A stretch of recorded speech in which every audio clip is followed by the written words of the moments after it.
Hello, everyone, and welcome to another episode of Real Me and a movie podcast where you didn't really ask for it, but hey, I'm going to give it to you anyways. This is a podcast where I talk about anything, everything, anything about movies. I'm your host, Chase Lee, and hey, guys, listen. If you were searching on the internet for some weird rando bestiality porn and you accidentally came across my podcast and you're not a movie fan, well, hopefully, me and my guest can convince you to be one.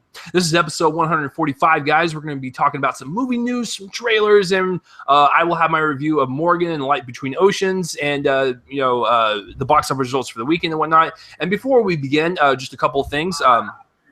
If you are watching on YouTube and you want an audio-only version of the podcast, link will be in the description below. And if you are listening on Spreaker and you want a video version to see me and my guest's face, then you can do that. Link will be in the description below. And this episode is sponsored by Rebecca Maynard Photography. I had some professional photos taken by her. I went to school with her, and she's really good at what she does. So if you need some engagement photos, you need some wedding photos, are you an upcoming actor and you want to have some awesome headshots and whatnot, then she is the person to contact. I recommend her highly. She lives in Dallas just like I do. So check her out at RebeccaMaynard.com. It's Rebecca Maynard Photography. That is what her company is. So, guys, I'm not alone on this adventure today for episode 145. My guest today, I discovered him because he discovered me. He followed me on Spreaker, and I saw his logo when I was like, okay, so he has a podcast himself. I check out every single person that ever comes across me, just because I'm just curious to see how they sound and how they work their show, because you can always learn and build off of better people than you, which is exactly what this guest is, because within the first 30 seconds, I'm not even fucking joking, this guy blew my 3 years out of the water, and I was like, Jesus Christ, how old is this guy? He's 7 years younger than me. And I was like, this guy's got a knack for radio. And it totally makes sense, because I was keeping track of his numbers as soon as he followed me, and every single week, the guy's numbers are getting bigger and bigger, and I'm just like, Jesus Christ, this guy's got it. He's got the personality, he's got the flair and whatnot. And so I decided to invite him on, and he will definitely add more professionalism to this episode. It would be Graham Zima, and he actually runs two podcasts, one coming up. The two that he runs is over current events and anything going on in the world with living the dream. And his movie podcast is the Movie Madness podcast. And he also has a horror one coming out in October. He's going to be talking about horror films and whatnot. So, Graham, how you doing? I am, I'm living the dream, as my other podcast would suggest. It's been an interesting week, but I'm glad to be on the show. Thanks for having me, Chase. And can't wait to dive into some of the stuff we got to talk about today. Yeah, it's going to be a really just jam-packed episode. Now, one more thing I forgot. If you're watching on Facebook Live, Graham will be operating that. He will be commenting and just talking with you guys. So if you guys want to chat down below and join the conversation, please do. All right, so without any further ado, let's begin this crazy-ass episode. All right, so let's start with some movie news, and we're going to start on a dour note, but let's bring a little levity to it because of the content that this man has worked in. As soon as I got done recording my episode last week, this happened, I believe, the next day or later that day. I forgot which day it was. But Gene Wilder had passed, and that kind of struck a chord with me, because just like a Robin Williams or like a Philip Seymour Hoffman, I grew up with Gene Wilder, with Willy Wonka and the Chocolate Factory. I am a 90s kid, so that's kind of like one of the requirements when you were born in the 90s to watch that movie as a kid. Scared the crap out of me, and he always kind of left an imprint on me and whatnot. And then, of course, such classics like Young Frankenstein, Blazing Saddles, arguably two of the best Mel Brooks movies. It's like the guy, he only did 13 to 15 films, but the dude was a legend. And I just wanted to, just say, me and Graham both, all of our thoughts go to his friends and family. It's a really hard one. Graham, what did you? I know you're younger than me, but I know for a fact, and this is how important Gene Wilder is, because his movies span across many generations. Did you grow up watching a lot of his movies, and which ones kind of stuck out to you? Well, I can say that Willy Wonka was easily one of my childhood favorites. I think a lot of people that I wouldn't generalize this, but I would say that a majority of people probably have heard Gene Wilder, most likely through Willy Wonka. Through my Facebook feed and through all that, The Pure Imagination was definitely the most shared video when he passed. I definitely am a fan of Young Frankenstein. Great movie. I thought he was awesome in that. I briefly mentioned it on my show because we did a whole little segment on Gene Wilder, and one of the things that was just so interesting about him as an actor and as a performer was that while he was always, he was kind of goofier in a lot of his roles, he still had this at the center of each character was this undeniable heart. You still really could resonate with that character. And I thought that it was in a way that I've never seen it done by any other actor. So I am personally a big Gene Wilder fan, and I was struck by the news, to be honest. Yeah, no, I just like what you said, like he had a lot of charisma, but he was also very reserved and very subtle in how he delivered his comedy, and he was just so very quiet in the way he delivered his stuff. But when he did, it would belt out some of the biggest laughs you would ever see in movies and stuff. And I was actually watching an interview, one of his last ones actually, and he said that he did not want to be in comedies anymore because of all the swearing and stuff. And so he turned away from the business, I think, if I'm not mistaken. I don't know, there was something I read that same kind of thing. He for some reason backed away from Hollywood in general, and that's why he hasn't done work in years. So yeah, and that kind of sucks because he actually does have a good point. As much as I love raunchy comedies and stuff, there are some comedies that will use the F word there, left, right, center, and stuff. And he was just always one of those guys that he said when it's useful, use it. But he said, the comedy is, all about that atmosphere. It's all about the setting. It's all about the delivery and stuff, and how you do it. And it's not about what you say and whatnot. So I found that to be really, useful for today's comedies nowadays. So yeah. Rest in peace, Gene Wilder. You will be missed. So that's it for that piece of news. As Graham is my guest, Graham, what would you like to talk about first? What would I like to talk about first? Ooh, now you're putting me on the spot here. I got to remember. Hey, come on. You're used to doing these things live, too. So come on. I know. This is why. I would like to talk about this James and the Giant Peach movie. Okay, that was the one that really stuck out to me the most. Yeah, so the news is, I'll tell you guys the news, and I'll let Graham go first on his opinions on it. Sam Mendes, the director behind Skyfall and American Beauty, such great classics. He's being tapped to do the live action reboot of or remake of James and the Giant Peach. Okay, so Graham, first of all, have you seen the original one? And what do you think about this? It's okay. Well, okay, I like the original one. I haven't seen it in years, and by years, I mean I honestly think last time I saw it, I might have been 6 years old, if I'm not mistaken. So it's been a long time. Wow, Sam Mendes is not. He's not the first person I would have ever thought to be directing this movie. Even in the lineup, I have no idea what to think about this, because with a guy who's directed movies like Skyfall and American Beauty, it's like where could he possibly integrate that kind of knowledge into a James and the Giant Peach movie? I don't get it. I do not get it. So, but I'm curious, but that does not mean that I am necessarily going to be paying $20 to go see this opening night or whatever the godforsaken box office ticket prices are now. But no, I want to be excited about this because I did like the original James and the Giant Peach. Like, it wasn't like, it's not in my like top 100 or even close in terms of like animated movies or whatever. But I liked it. But with Sam Mendes attached, I'm curious, but a little hesitant at the moment.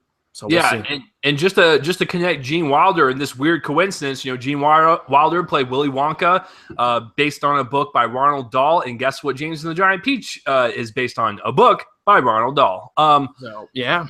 I don't know, man. Like it's really strange to pick him because he seems like a more kind of grounded, realistic director, and he really takes his characters in real situations and whatnot. James and the Giant Peach is a acid trip. Like bizarre.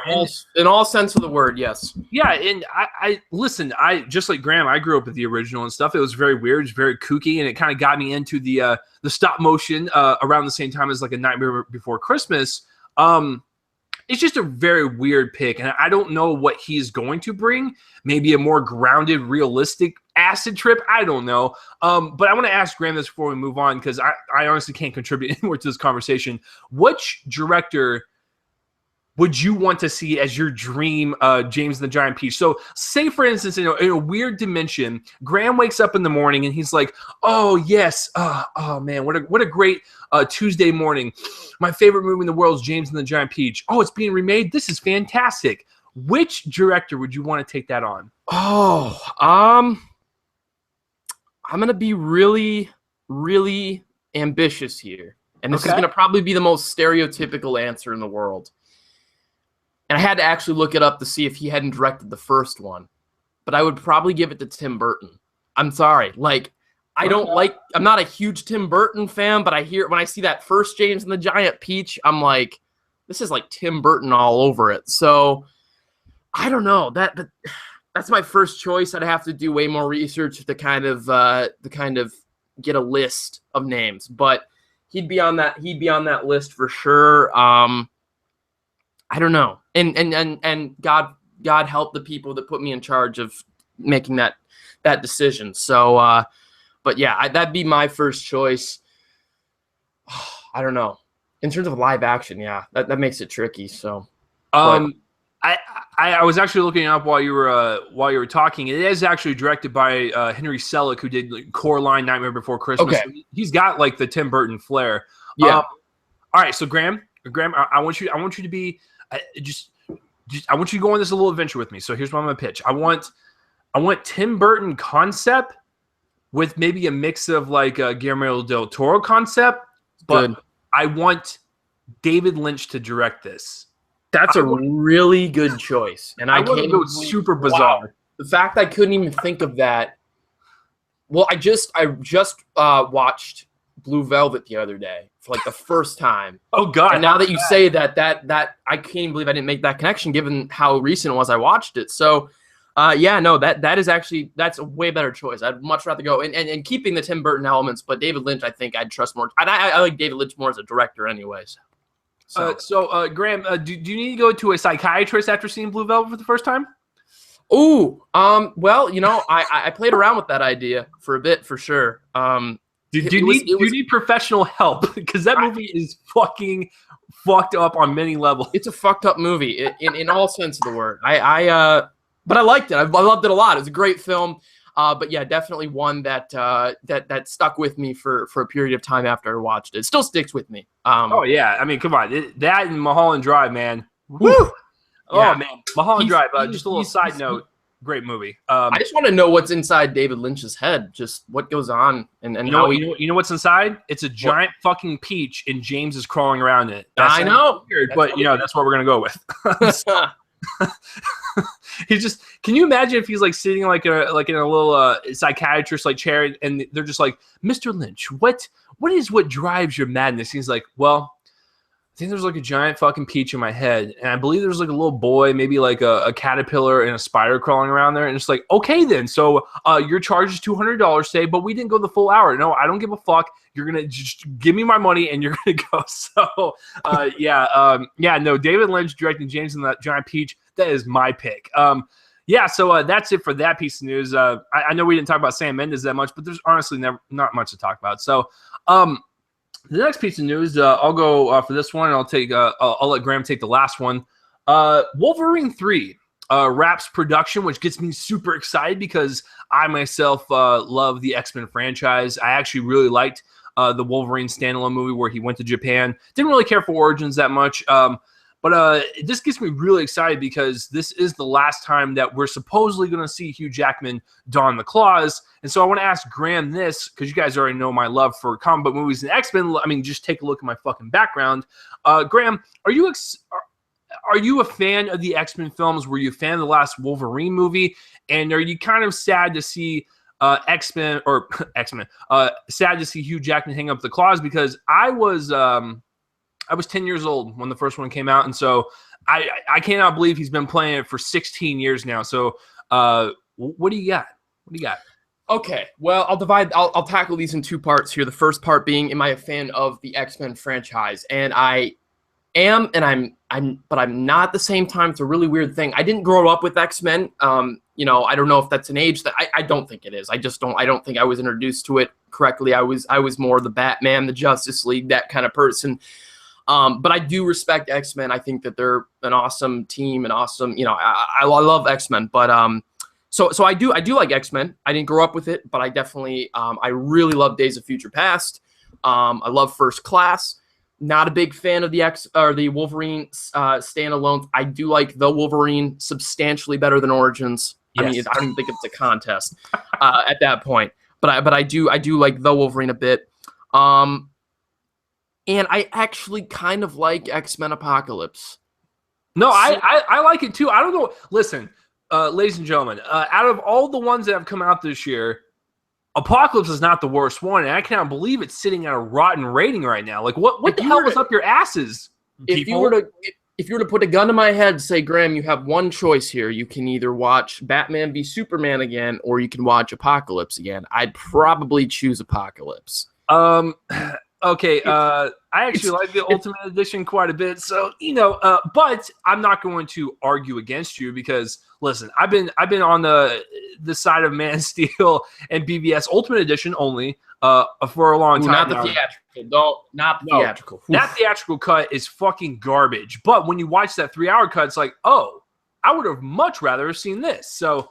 Yeah, but no, X-Men Apocalypse was really great, and I like what they're doing with these X-Men films. Like, besides the mediocreness of X-Men 3 and the terribleness of Origins, I think they're hitting a lot of solid films, so I don't know why people have a problem with Apocalypse, but hopefully this last Wolverine film can turn it around because Professor X, Patrick Stewart, is also going to be in this, so it's going to be really interesting to see how they integrate him in there because apparently this is going to be the last time he was in that wheelchair for his character. So, yeah, I'm just really excited to see where they're going to go and where they're going to end with it. If they're going to do the old man Logan storyline and integrate that older Logan and whatnot, because we've seen Hugh Jackman play the same age roughly throughout most of these movies. It'd be nice to see him kind of progress as a character physically and emotionally. So I'm really excited for Wolverine 3. Yeah. That's it for that piece of news. Graham, would you like to introduce and talk about our last piece of news? I'm going to let you do that again, but because you're the man, this is your show, all right? I'm going to give you that, but I'm honored that you would consider me for that responsibility. Well, guys, just listen. I will say it once, and I'll say it again at the end of the show. Graham knows what he's doing. Go listen to his shows. He's very professional in his radio broadcast abilities. So, I tried to throw him a little curveball. So the last piece of news is that Doug Liman, who is the director of such films as, Bourne Identity, Mr. and Mrs. Smith, and the very underrated Edge of Tomorrow, Live, Die, Repeat, whatever the fuck they want to call it, he is pinned to direct Justice League Dark. Now, you're probably thinking to yourself, oh my God, that's such a weird story. That's only part one of the story. Part two is that he was attached to Gambit. He leaves Gambit to do this movie. Now, Gambit should never fucking happen. First of all, when I reported last time that Gambit was going to be like $100 million, like, what are you doing, Fox? When you have Deadpool that costs like 40, 50 million, like, and that grosses 700 million worldwide, you really got to take a step back and realize where your fucking priorities are. Putting 150 million to a character that no one knows about is a huge gamble. So I just on a side note, I think that project is fucking dead because Doug Liman is the second director to bail out of the project. This movie's not going to happen, at least not for the next 5 or 6 years. So that's part one. So part two is that he leaves to go to Justice League Dark. I don't know much about Justice League Dark because I might claim that I like comic book films and whatnot, and I really like that culture, but I don't know a lot about the comics and whatnot, which is my fault. I'm starting to get into the comics and whatnot. Go to Half Price Books. They have really great deals on comics. Anyways, Justice League Dark consists of Constantine, Swamp Thing, Zatanna. There's like a dead Reaper guy and like some other dude. So it is a very collected group of weird individuals that you wouldn't really see on the big screen. Before I go to Graham real quick, I just want to say this, like, I don't know why they're doing this one. I mean, Justice League comes out next year. And if that one's kind of like a flop or kind of like mixed like Suicide Squad and BVS and Man of Steel have been, I don't know if they're going to go forward with this because it's such a weird kind of property to tackle since it doesn't really have that big of a fan base. And the Constantine movie with Keanu Reeves that came out, a while back, I don't think it did that well. So I don't think it did either. Yeah, exactly. So I don't think this movie's going to really connect with a lot of people. So it's an interesting pick because when you see movies like Edge of Tomorrow, Live, Die, Repeat, whatever the fuck they want to call it, that joke will continue on until that movie dies.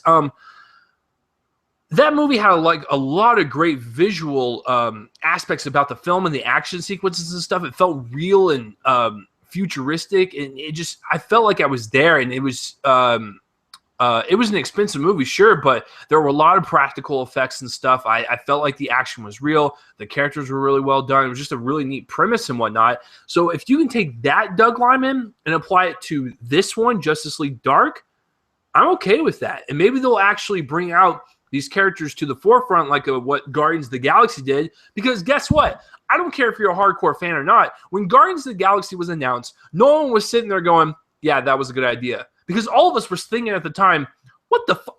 Why are they doing this property with a talking tree and a raccoon? It makes no sense, but guess what? It delivered. And so maybe that Justice League Dark will have that same effect. So am I looking forward to it? Not really, but maybe if the trailers, promotional art, all that stuff come together head-to-head and really convince me to go see it, sure, but I'm not really that jazzed about it since it's really kind of an unknown property. Graham, what do you take about this whole mess? Where do I go here? In terms of Doug Liman, I'm not even that big of a Justice League Dark fan, to be perfectly honest. This is just, I think, another example of DC having no idea what they're doing with themselves. I think that this is we've seen what Suicide Squad, what happened to that movie, and the reception that got. And despite the fact that I do like Edge of Tomorrow, and I like him as a director, I said the same thing about David Ayer going into Suicide Squad, because I really like Fury, and I was like, maybe these kind of elements that he brought to Fury, he can carry over to Suicide Squad. And from what I've heard, not so much. I'm on this platform right now. I am not going to see Suicide Squad in the theaters. I am resisting that, unfortunately. I know to everybody that's watched my show, I talk about majority DC. Sorry, as much as you come to me for information about DC, I have not seen Suicide Squad because of the reception, and it went down the road that I was hoping it wouldn't. But I never was that big of I'm not a big Justice League Dark fan, so I have sort of a bias in that respect. But given the fact that I like Edge of Tomorrow, and from that fact alone, I'm going to tentatively say, okay, we'll see what happens. But at this point, I'm losing faith every single day with this DC universe, so it can only go uphill from here, I guess. I don't know. Yeah, I got to be honest with you guys. As much as I am a comic book movie fan, I can tell Graham, square in the face, and we can have an argument about it. But I still contend that Man of Steel is the best interpretation of Superman that we've had. BVS Ultimate Edition is very well handled, but I can back those movies up all day long. But I agree. Suicide Squad is a mess. I did not like it, and it is definitely the worst one out of the 5 that have come out this year so far. So, yeah, I can't really back that one up. But, DC just doesn't have a clear head as to where they want to go with their universe. And they're just, hey, Shazam in like 50 years. Hey, Green Lantern Corps in like 20 years. Hey, it's just there's no direct vision, and that's what's so great about Marvel. And, yeah, you can sit there in the comment section and, be like, well, why are you comparing the two? Look at their model. When you have the first one come out in 2008, and we're still going almost 10 years later, and they're successful and becoming more successful, yeah, they know what they're doing. So you kind of have to compare and know what their business model is and be like, you don't have to steal it directly straight up. You can try different things, which is what they're doing. But I'm not going to argue with people that find a lot of problems with Man of Steel, BVS, and Suicide Squad, because I do recognize some of these problems within the movie themselves. And so I will agree with you on those points. So yeah, just DC. I don't know what they're doing, but I bring this up every single time we talk about something that's like, yo, DC, can you get like a Kevin Feige and run your DC cinematic universe correctly, please? And I'm not one of these people that's just like, oh, Marvel's better than DC. Look at that. I have a fucking Batman poster next to a Marvel thing. So obviously right there, that wall is just like already asking for a Civil War right there. But I like both. And I like seeing superhero movies from any type of company and whatnot. So yeah, just DC, get your shit together, son. So that's it for the news, guys. Yeah, it was kind of a long, lengthy news section, but I have a guest on. It's always nice to talk to people and whatnot. When it's just me, it gets boring. I get it. So, all right, so let's talk about some trailers that came out. And this was a very dead week for trailers, but there were a few that dropped, and I want to get Graham's take on them and stuff. Let's talk about Netflix movie that's going to come out, but it's also going to be premiering at Toronto International Film Festival. What is that, next week? So, and that would be Mascots. And this is the new Christopher Guest film, who's done films like A Mighty Wind, Best in Show. This guy really knows how to make a really great mockumentary, and that's one of my favorite subgenres of comedy. This one, it just focuses on a group of mascots and stuff, and some of the suits looked really funny. All the interview shots they've chosen for the trailer are really funny. It just looks like a really fun, entertaining time that I'm probably going to laugh my ass off and maybe piss myself. So I can't wait. It looks really funny. So, Graham, what did you think of this trailer? This, of the three that we're going to be talking about, was my favorite. Okay. And for pretty much the same exact reasons you just point out. Mockumentaries, to me, there's something just, it's a special kind of comedy. I don't know how to describe it. From everywhere from The Office to Parks and Rec to Modern Family, all the. If you look at it, though, the most popular comedies that are on TV that people talk about are like mockumentary style. Mm-hmm. I mean, look at it. Modern Family's been running for 8 years now. It's ridiculous. Yeah. And okay, you can argue that maybe it's not to what it used to be, but at one time that was the hottest TV show on the earth. The Office, same exact thing. Of course, ran its course in the same way, but still awesome. I think that it is, when you get it right, when you are able to pull off something like a mockumentary, and it's all about the way editing is like the most key thing when it comes to mockumentaries. I would say, because you have to be able to integrate the narration, I guess, or the cutaways and the actual sequences themselves. And when you're able to blend that perfectly, it's I mean, some of the episodes of The Office, I'd argue, are some of the best episodes in TV history. This looks no different. And I'm blanking on his name, the guy from Silicon Valley. What is his name? Zach Woods. And Zach Woods, and he was in The Office as well. Yeah, I think he's hilarious. Oh, he's really good on Silicon Valley. And anytime, I don't know, he's the awkward dude that just, he's the freak. I don't know, whatever words you want to use to describe him, but his type of comedy, I've always found him hysterical, whether it be on The Office or Silicon Valley. So I'm all aboard. Looks like Jane Lynch is in this as well. I always find her hilarious. It's got a great cast from what I've seen, so I'm all for it. Yeah, listen, mockumentaries, I believe why like people get so connected with them and whatnot, because it does shed a light on reality and like real situations with real people, but they're so lunacy, you know. I think people just laugh at the fact that like, oh yeah, you know, people that work in cubicles, I've experienced some of these weird people before, and like that's why I think people can connect to it so much. Mascots, people can't really connect to that much, but it just I don't know. There's just something about this one that just looks like it could be the best mockumentary from Christopher Guest and whatnot, and I'm really looking forward to it. And that fucking what is it? Graham, what was it? It was like a fist that was on the hockey rink. I think it was a fist. If I'm not mistaken. I'm pretty sure that was great. If you guys watch the trailer, like they show a bunch of like different mascot costumes, and one of them is like an angry fist that's on a hockey rink. It's genius stuff, and that's what Graham was talking about, and that's what I can kind of connect, add on to is like with the wit, you also have like that uniqueness and that charm to these mockumentaries that it's comedy that you don't really see anymore. It feels so kind of natural and spontaneous and stuff. It's just a bunch of stuff all coming together and just kind of make your laugh your ass off. So I'm looking forward to it quite a bit. And before we move on, Graham, what what do you think about the state of Netflix films and whatnot? Do you think do you like all the films that they're producing? Do you like all the TV shows they're producing and stuff? What do you think about the quality overall? It's hit and miss for me for the most part. I think their TV lineup is awesome. I think that stellar all around, Daredevil, whatever you want. I mean, you could point to numerous shows. I haven't actually watched Stranger Things yet.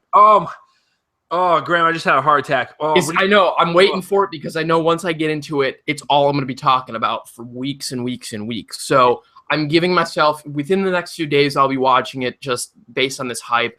My only thing is, and I think some people across the internet may be able to relate to this, while I do support Netflix moving forward with original ideas, I do think that we are in some way or another losing kind of the initial point of Netflix is we're bringing other content on there that isn't original.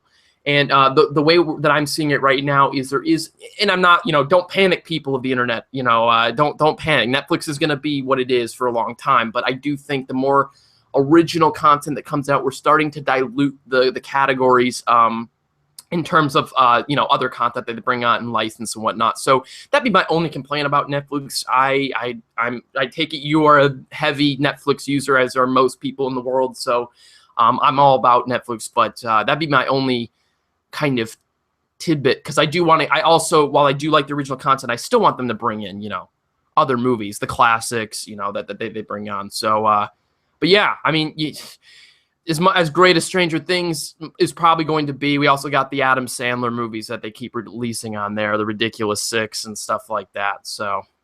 Yeah, that was a Friday Night Wasted with the do-over, but that's for another different story. But yeah, I get really excited when Netflix announces a new show, or like when they acquire a movie from a festival and whatnot. It just seems like they're doing a lot of smart business moves in terms of like what they're going to pick and choose in terms of like what they're going to develop themselves and what they're going to buy so they can sell under their name.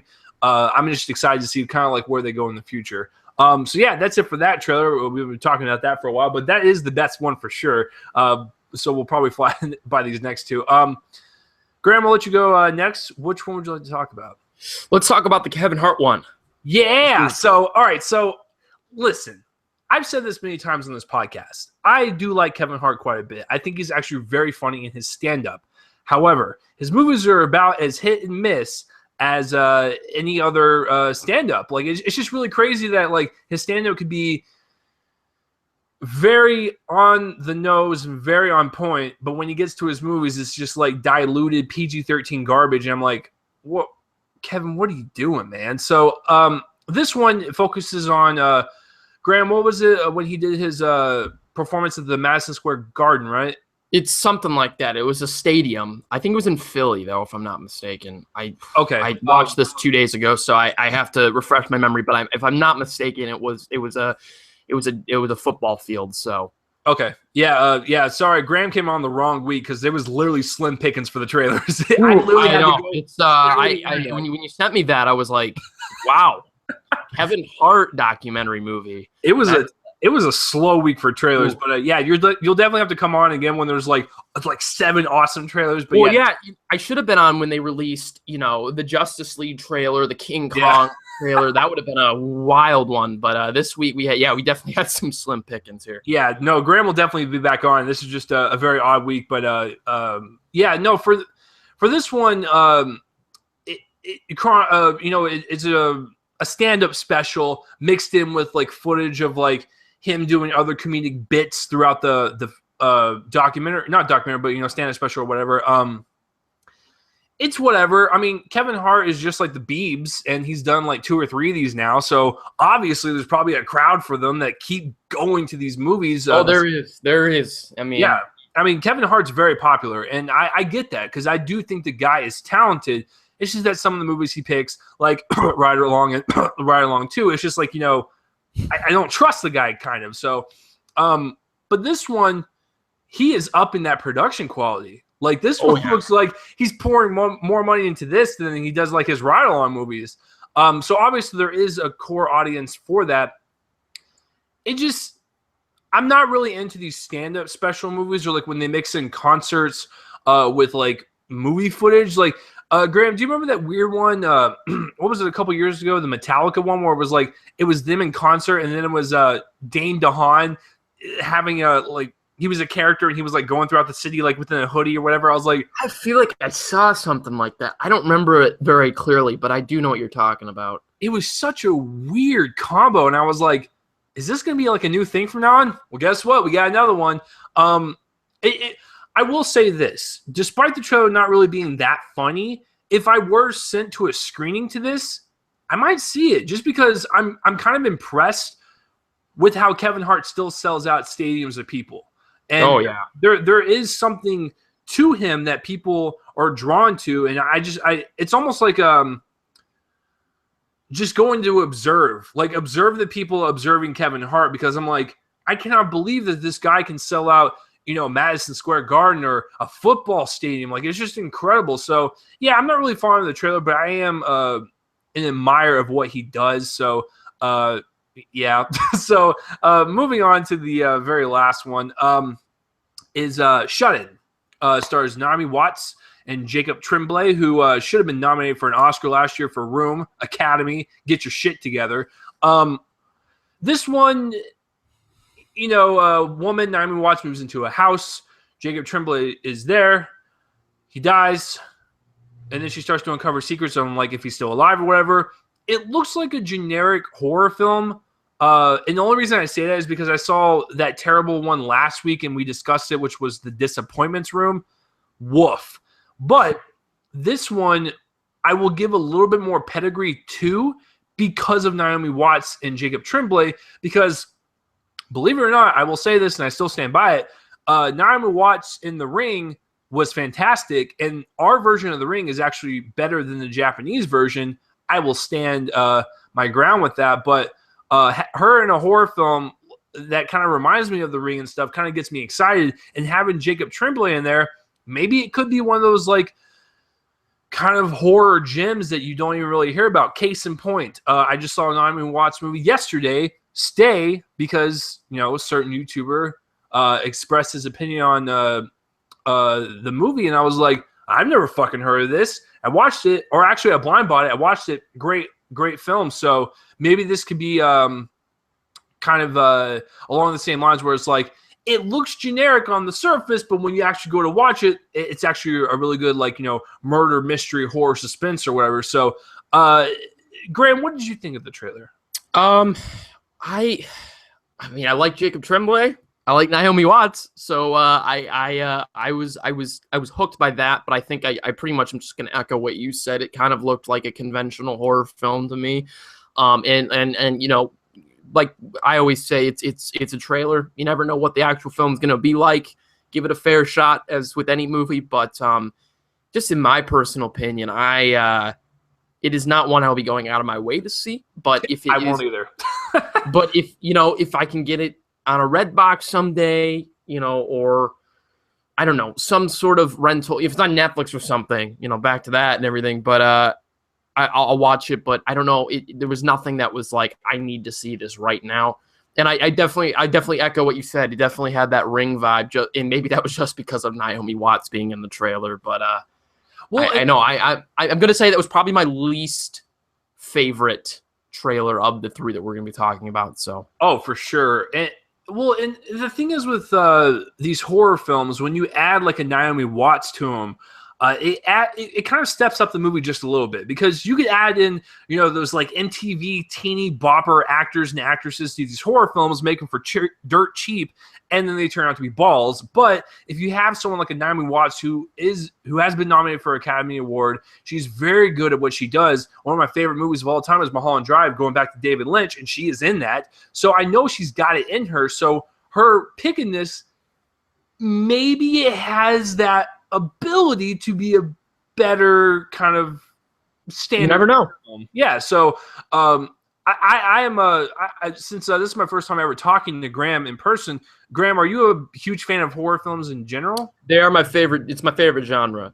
Well, shit, man. So yeah, no, I really like horror films and comedies. Those are my two favorites. So I really do look forward to like horror films and whatnot. So I'm with Graham though. Am I gonna like rush out to see this? Hell nah. But if I'm sent to a screening, or like I get a free ticket or whatever, and I don't have to pay for it, sure. But I am excited to see going back to Jacob Tremblay, just because when you see him in Room, I was just like, I don't care if he's in a Home Depot commercial. I'm excited to see whatever this kid does next. So, of course, the fact that this is going to be one of his follow-ups, I'm super excited for that. So, yeah, that's it for the trailers, guys. Once again, kind of a shitty week for trailers, but then again, kind of a average/shitty week for movies, and we'll get to that very shortly. But yeah, so what do you guys think of the trailers and the news and whatnot? Comment in the place where my face and let me know. Yeah, speaking of the movies, once again, I apologize for inviting Graham on this week because this is like such a blah average week for news trailers. It's the end of the summer movie season, so we're in that weird limbo right now. Yeah, so hopefully I can bring Graham back on in a non-limbo episode, and we can actually talk about some good stuff. But yeah, let's get into the main course, guys. The appetizers are out of the way, and we've received our steak and we ate it, but then we're like, it was okay. And what do I mean by that? It's the movie selections this week. So I'm going to be reviewing Morgan and the Light Between Oceans, and Graham will chime in on Morgan as well.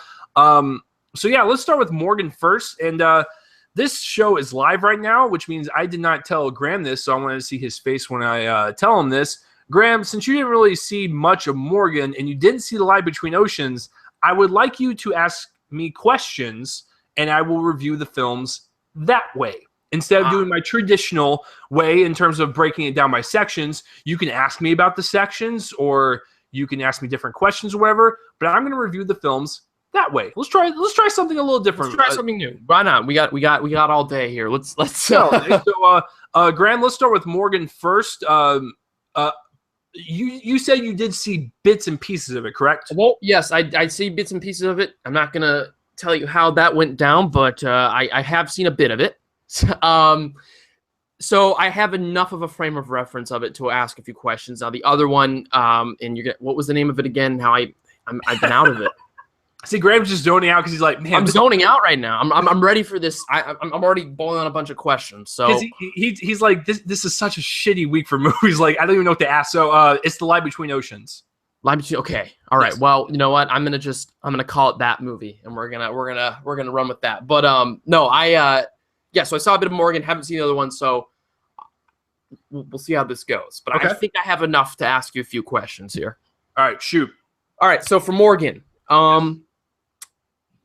we'll start with negatives. What was your least favorite part of the film? And you don't have to go into spoilers. Just least part of the film. Yeah, and you guys know this. I don't spoil anything on my shows. I'm gonna keep it straight 100 with you guys, honest, no spoilers. The most negative thing about this movie, and it kind of makes me angry, is the fact that the story is very average, and I feel like they didn't really do much with it to elevate this like AI story that's gonna go rogue. Do we kill it? Do we save it because we worked 12 years of our life on it? The story was just so average and so bland. I just feel like nothing was taken as a risk to elevate the material. And to go on the same coin of that, the characters. There were no emotional weight to anyone. So this is not a spoiler, but you know that there's going to probably be a lot of killing in this movie. So when these characters are being off left, right, and center, you do not give two flying shits about them. And you're like, at the end of the movie, okay, I guess that happened. So I believe that is probably the most negative thing about it, is that story's very bland, very average, and there's no emotional weight to any of these characters, and everyone's just fucking walking through this movie like a goddamn zombie. And which is ironic because the humanoid creature has more emotions than the actual human characters, which I guess is a point. It makes sense for the story. The humanoid actually has more emotions in it, but the humans are actually emotionless. Yeah, I fucking get all that mumbo jumbo, but it wasn't delivered very well. So that would be the most negative thing. Most negative. Okay. Well, then we'll just be a little, move on to the next part. What were the highlights of the film that you would tell someone if they want to go see this movie, what to look out for? Okay. I will say this. As a directorial debut from Luke Scott, who is Ridley Scott's son. First of all, side note, I hate nepotism with a passion, but if you can deliver a product in front of me and make me shut the fuck up, I will shut the fuck up. Did this movie do that? Kind of. I will say that the biggest positive is that Luke Scott can direct a movie. I believe that he's got a lot of talent in him. He can direct action sequences very well. He can create a sense of tension and a sense of suspense, even though I didn't really find it that suspenseful and filled with tension. I saw glimpses in there where I was like, he knows how to construct a scene. He knows how to direct his actors. He knows how to do an action sequences for the budget that he was given. His budget was very, very tiny. It was $8 million, very, very small movie. But then again, when you're a first-time director, you don't want to have these big budget, burns on your shoulder, because then if you fuck up, you were blacklisted out of Hollywood. So for getting your feet wet in an AI story, very generic and stuff, and showing a little bit of promises and glimpses in the story and how he constructed it, I would say the positive is that Luke Scott could direct a movie anytime, any day of the week, and I will go see it. I will give him a second chance. That's not bad. Okay. How does this stack up? Since like I said, we're in this weird limbo now, the end of the movie, summer season. How does this stack up against what we've gotten this summer? So we'll consider this like the last summer, movie. How does this stack up against movies like Suicide Squad, Ghostbusters, all that kind of stuff?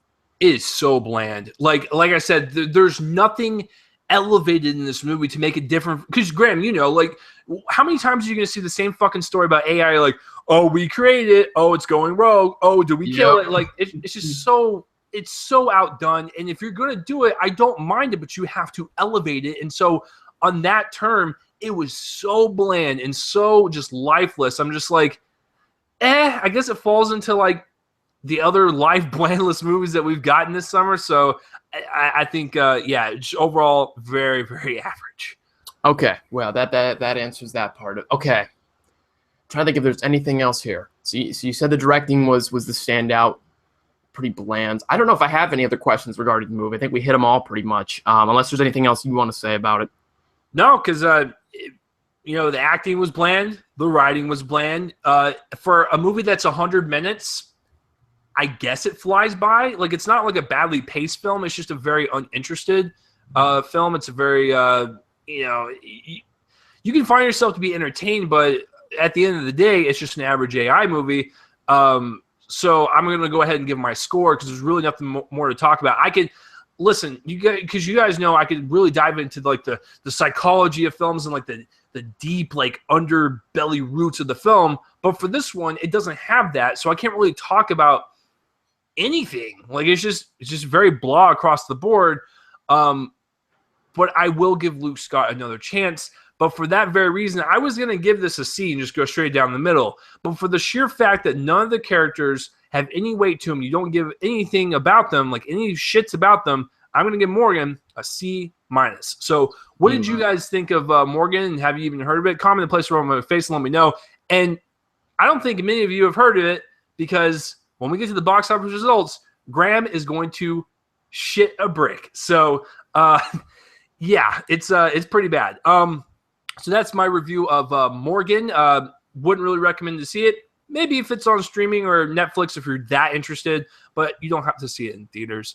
All right, so let's get to the second movie review, and that would be The Light Between Oceans. And just to give a little spec on the movie before Graham moderates the review, it is written for the screen and directed, because it is adapted from a book by Derek Cianfrance, who did Blue Valentine and The Place Beyond the Pines, which arguably, if you were to tell me to make a list of the top maybe 10 movies of the 2010s so far, I would put both of them in there. They are that good, and I consider Blue Valentine one of the best romance movies to ever be told on the screen.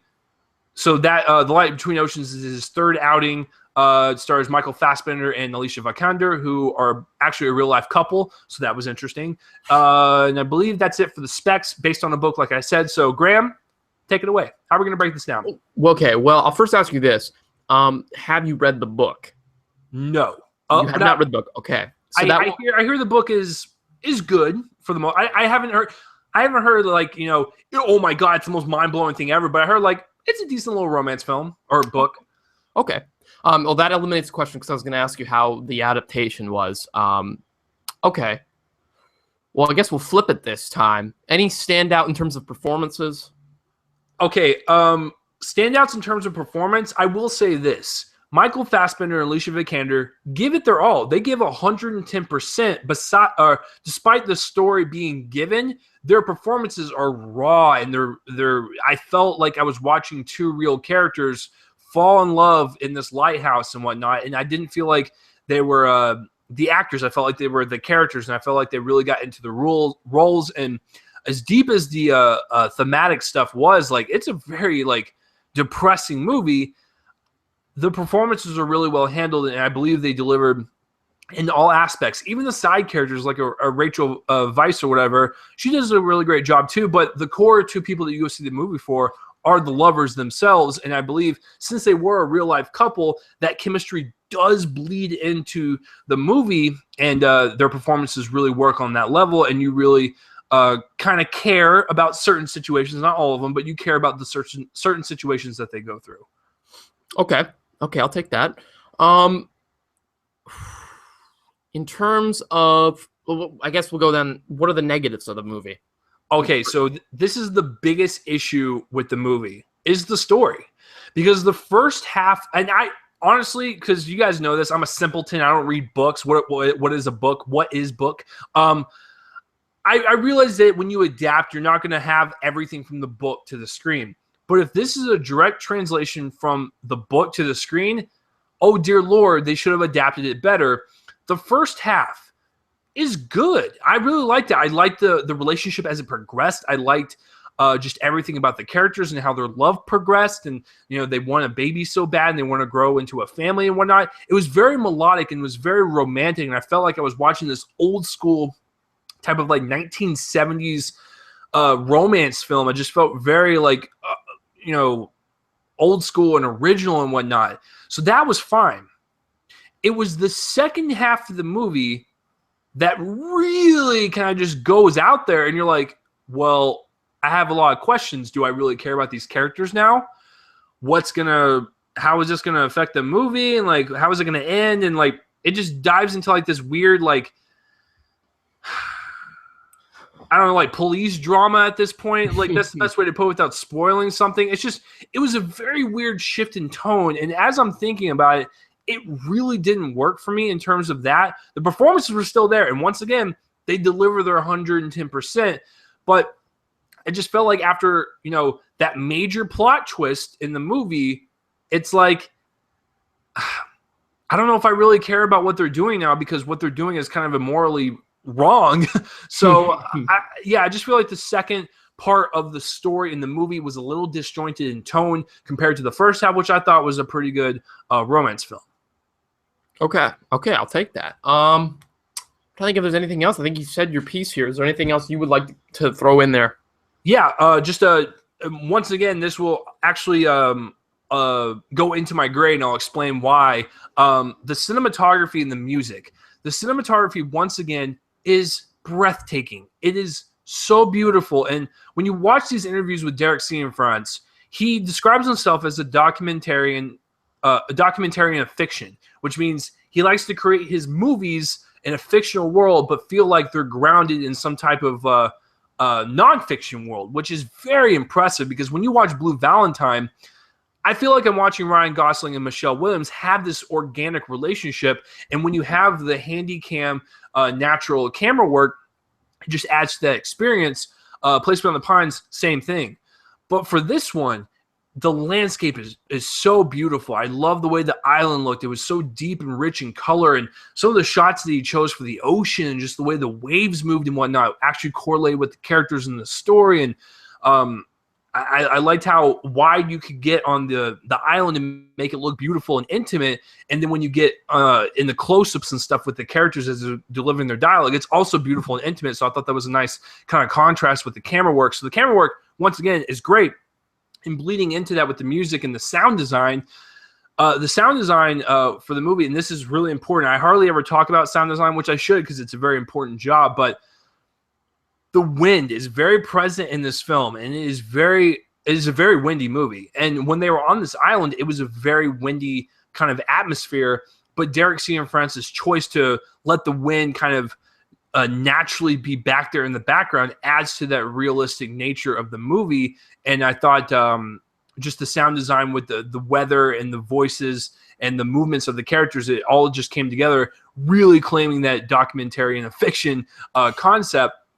And then going to the music, and going back to what I said with the old school type of romantic 70s feel, maybe 50s, 60s feel, whatever decade you want to choose, the music was very sweeping. And I felt like I was watching this grand, epic, romantic adventure, even though it was all mostly taking place on this lighthouse on an island. So I would say that those would be other aspects about the movie. Did you have any other questions?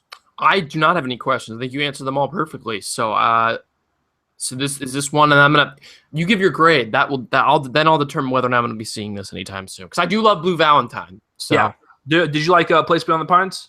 I did. I think Blue Valentine still takes the cake as my favorite, but I did like Place Beyond the Pines quite a lot, actually. Okay. Yeah. So this is really weird for me to say because I just described to you like some of the harsh negatives about the second part of the story, but I was battling with this for the past like couple days ever since I've seen the movie, whether to go C+ or B-. Now, I felt like if I went to a C+, that's really doing the movie a disservice because there's a lot of great aspects about the movie. And this is why I'm going to bump it up to a B- because of the performances, cinematography, music, even sound design, and some of the direction in this movie for what some of the scenes that Derek creates.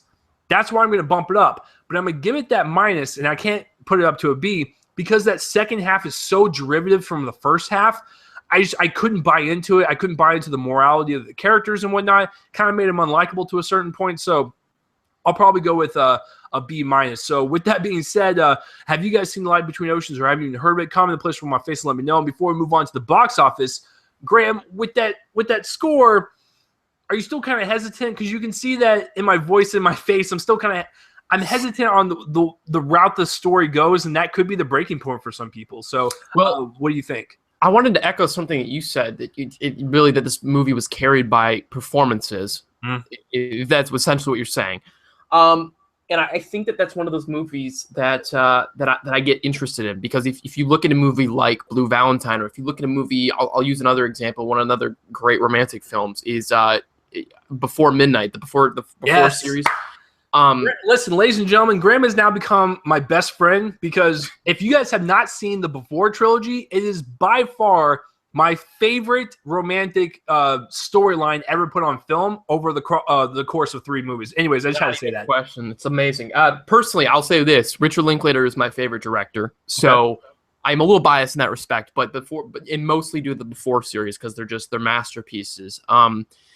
So that's one of the things about those movies. They're not very dynamic stories. They're not, we're not talking some, Star Wars or something with an elaborate plot line that you have all these different kind of elements shaped into it. It's a very, very honed in kind of picture. And in that kind of, when you have a film like that, you need that reliance on stellar performances. And I found that is, in the case of Blue Valentine, in the case of the Before series, that works, and it can work. So I'm interested to see, in terms of my own perspective, whether or not this film is that same kind of, it falls in that same kind of mix. But we'll wait and see. I mean, B- isn't horrible. You chose it over the C+.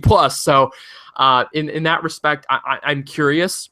I'm not sure if I'll go out of my way to see it in the same way that oh my goodness, Morgan, is that it? Yes. Yeah. Goodness, it's been a long week. But I definitely, I'm curious to see it, because it does definitely sounds more the Blue Valentine, the Before series, and I love those movies. So I'll give it a shot at some point. Yeah, Graham, it's really odd. Like it's hard to describe it. I think it's one of those cases to where like the good outweigh the bad, and the bad with that story, taking a left turn like that, it can turn a lot of people off. But I still think that everyone was giving it their all, and I felt like there was a lot of good out of the bad. Now, I've read tons of reviews where like it's very boring, it's very Lifetimey, and I will say this, and this is not a knock on the movie, it's like a really well done Lifetime film. That's not like a bad thing, because I know that Derek Cianfrance is a better filmmaker than most on Lifetime, that's for sure. But I felt like it was just a very well done Lifetime film, and there's nothing wrong with that.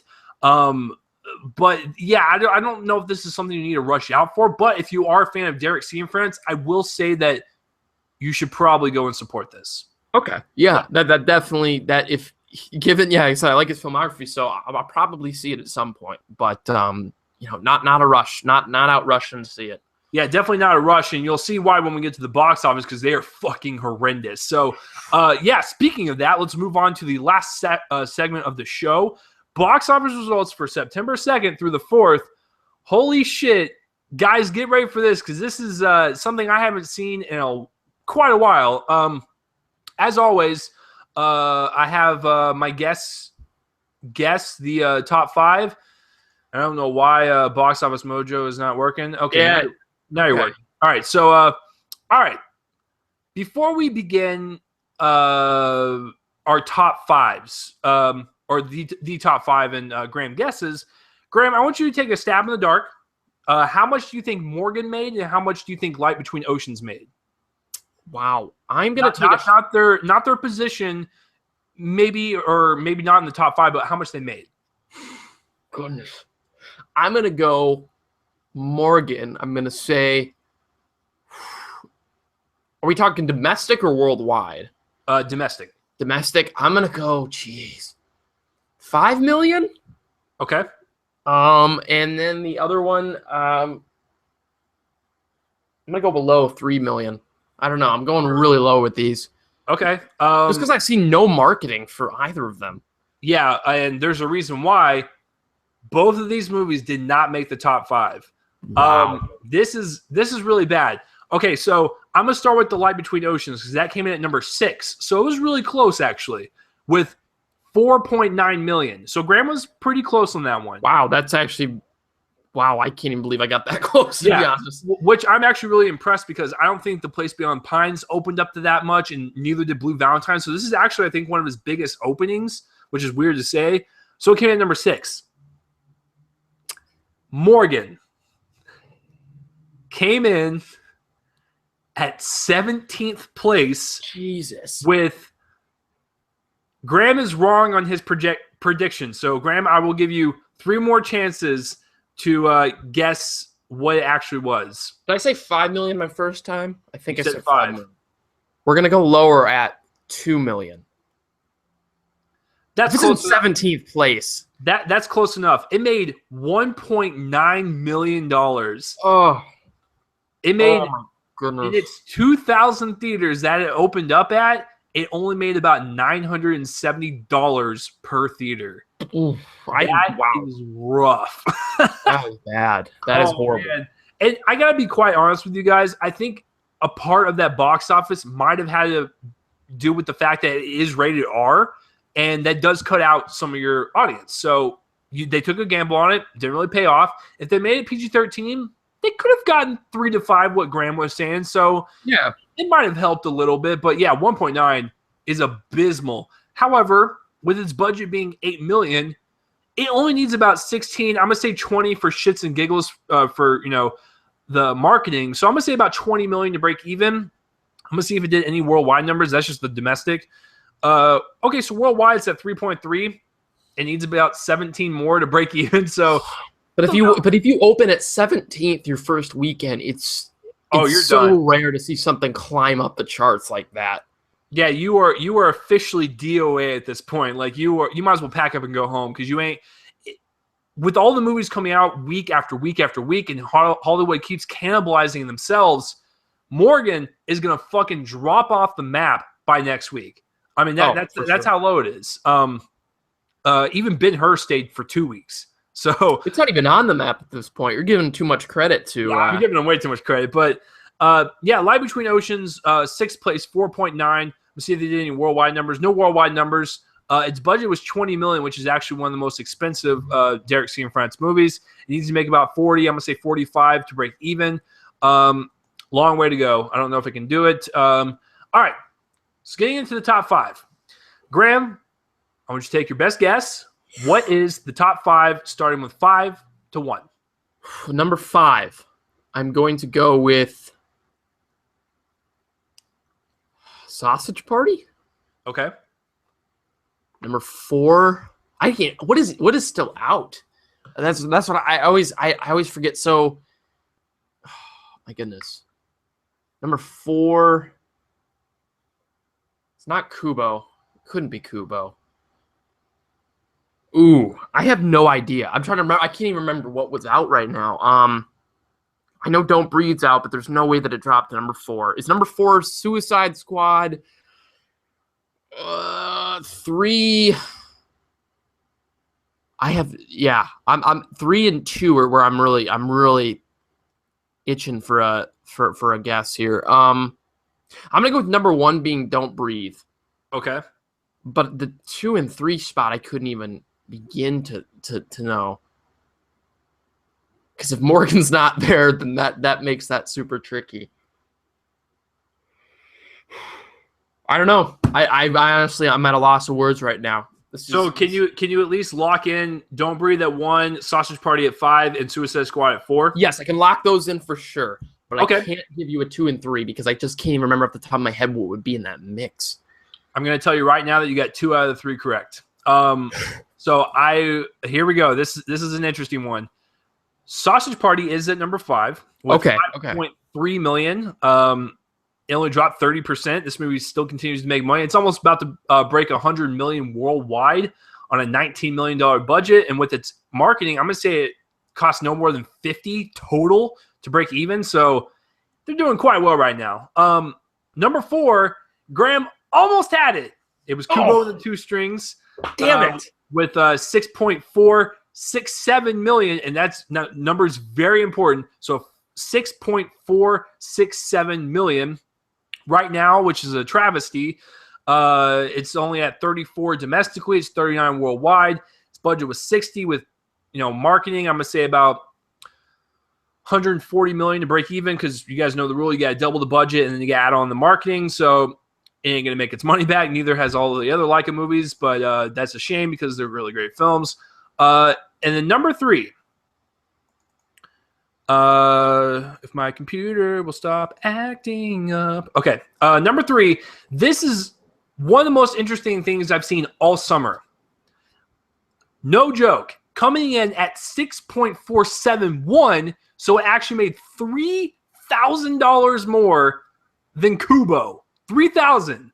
That's literally like 30 people. So number 3.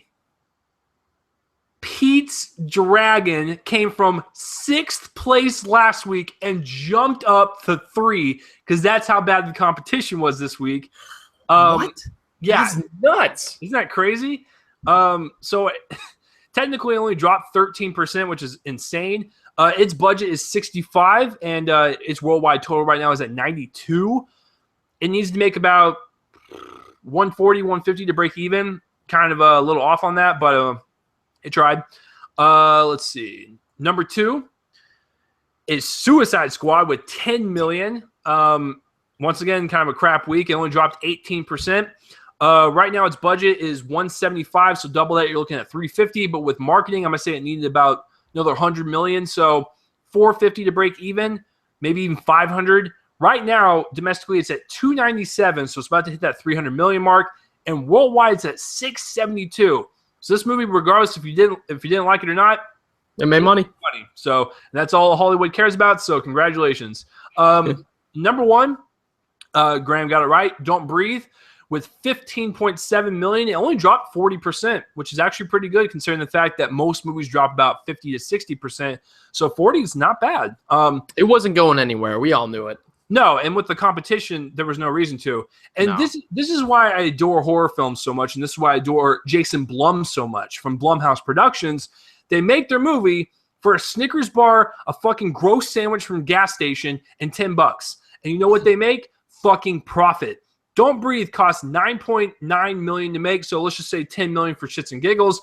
But with marketing, I'm gonna say they spent about $5 to $10 million, so $20 million total. No, wait, no, I forgot to double it. So 10 double that to 20, so $30 million to break even. Right now, domestically, it's at 51 and worldwide it's at 53. They made bank on this movie. And this was from the same director as the Evil Dead remake. I'm going to see how much that one cost. It only cost $17 million. Double that, you're looking at 34 with marketing, I'm going to say about 40. And it made $97 million worldwide. So horror movies, man, they can make them for cheap. So try to think about making other movies for cheap. So yeah, that's it for the top 5, guys. Kind of a shitty week considering that Morgan fell flat on its face. But yeah, no, that's it for this week's show, guys. I want to thank you guys for joining. I want to thank my guest, Graham Zima, for joining. Graham, where can the good peeps find you online? Well, you can find me in a lot of places. We are home on WordPress.com. We have the Zima Podcasting Network. I know, my ego. I'm sorry. But you can find us there. You get the whole full schedule of the show. You can leave us any kind of comments or whatever there, and you just get the whole lineup. It's just the whole website. You can find us, Zima Podcasting Network, at WordPress.com. You can find me on Spreaker, iTunes. The Movie Madness podcast is Tuesdays and Fridays. We go live at 3 o'clock, 2 p.m. Central. Just trying to remember all this. Living the Dream is now not Monday through Thursday because throughout fall and winter, it's going to be just Wednesday and Saturday, but it's going to be extra long episodes. So be sure to check out that. On Wednesday, Saturday, we go live at noon, 11 a.m. Eastern, or 11 a.m. Central. Jeez. Monsters at Midnight is going to be Saturday, October 1st, and it's only going to be a month long. So you only have 1 month to listen to it, and we're going to be doing it, hopefully an annual thing. But the big thing to look out for this week from my end is we're going to be doing a Blair Witch breakdown. We're going to be seeing Blair Witch pre-screening Wednesday. Really excited about that. So my buddy and I, Matt Schaefer, who's on the Movie Madness podcast, we're doing a spinoff. It's kind of be a preview of Monsters at Midnight. We're going to be doing a breakdown of the first film and then prepping for the new film that's coming out. Well, we're going to be seeing it Wednesday. So be sure to check out that. Find me on Twitter, at Graham Zima. You can find us at Living the Dream Podcast if you just want to look for that. If you don't want to see my personal Twitter, I get it. But besides that, that's really all where you can find me. We're on a few other places, Stitcher. Anywhere you find podcasts, we're probably there. Yeah, no, guys, I'm not even joking when I say this. Please go listen to his podcast because the guy's blowing the fuck up. Like we were discussing this before we started recording. I'm going to go to Spreaker right now. This is live, so I'm going to prove it to you right now. I'll go to Spreaker and go to the Explore section. So when you when you're on Spreaker and you make it big, you'll be on like the top pages and whatnot. And they don't have like specific pages. It's just kind of like the more you scroll down, the lower they get. If you go to entertainment and you go to the movie section, this is no joke. This is live on air. Graham's podcast is actually number 8 right now. Number 8. Number 8. Everyone in the fucking website, he's number 8. So, and if you scroll down just a little bit more, I'm like 9, 10. I'm 13, so I'm right there with him. But no, he's only been doing this for a couple months, and he's blowing the fuck up. So, and there's a reason why. Like, if you go to listen to his podcast, he's very professional. He's got the charisma. He's got the talking points down. The guy's he's got a thing for radio. So I can't. I need to ask him about his. I'm like Benedict Cumberbatch in Doctor Strange. Teach me, fucking show me the way, son. Yeah, so go follow him on all that stuff, and all that will be in the link in the description below if you want to go follow him and whatnot. And guys, if you want to follow me on Twitter, it's at RealChaseLee. Do that. If you want to subscribe to my YouTube page, follow me on Spreaker, iTunes, iHeartRadio, SoundCloud. I'm all over the place. You guys can find me and whatnot. And yeah, for episode 146 for next week, I will have my reviews of, Sully and When the Bow Breaks, which is probably one of the worst fucking titles I've ever heard. But if it's awful, then you guys will get to hear me rant about it. And that's another thing, just real quick. Speaking of ranting and cursing, just to let you guys know, YouTube does have their new rules in place to where you can't have vulgar language or profanity. It's one of the dumbest things ever, and you can't have sexual humor. That's kind of my MO for this podcast. I'm not going to stop doing it. I'm just going to let you guys know that I'm not going to censor myself. Now, if they strike me down, I'll clean up to a PG-13 level, but I'm not going to like completely just stop. But I'm just going to let you guys know that I will not stop doing what I do because you guys are fucking awesome. So that will do it for this week's episode of Real Man: A Movie Podcast. And hey, listen, if you made it through this entire thing and Graham and myself convinced you to be movie fans, or I just fucked that up. Hopefully we convinced you to be movie fans and you were not a movie fan to begin with. You guys are just fucking dope, man. Keep it up. And the intro and outro music is done by my friends band Fervent Roze. Check them out. They are in Dallas. Peace out, everyone. Graham, thank you for coming on. Thank you for having me. No problem. Let's play the outro music, son. Boom. Oh, what a very craptastic week.